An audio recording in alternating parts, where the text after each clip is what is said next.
మహిళల గురించి మాట్లాడుకోవాలన్నా, మహిళా సాధికారతల గురించి మనం ధైర్యంగా చెప్పాలన్నా రాష్ట్ర చరిత్రలో గుర్తుకొచ్చేటువంటి వ్యక్తులు ఇద్దరే ఇద్దరు.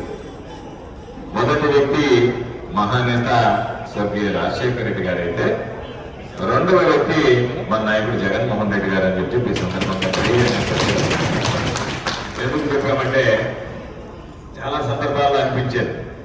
ఏందబ్బా సార్ ఇప్పుడు పట్టినా కూడా అక్క చెల్లెమ్మలు మహిళలు అంటారు తప్ప మన సాయి పెద్ద పట్టించుకోడే అని చెప్పారు. ఏదన్నా రెండు అంటే ఆయన ఆలోచన విధానం ఏ విధంగా ఉండేది అంటే, మహిళల కోసం ఎంత ప్రత్యేకమైనటువంటి చట్టాలు తీసుకొచ్చాడు అంటే,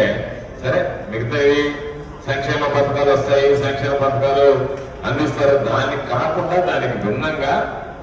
మహిళలు అనేటువంటి వాళ్ళు రాజ్యాధికారం వైపు అడుగులు వేయాలి, మహిళల రాజ్యాధికారం వైపు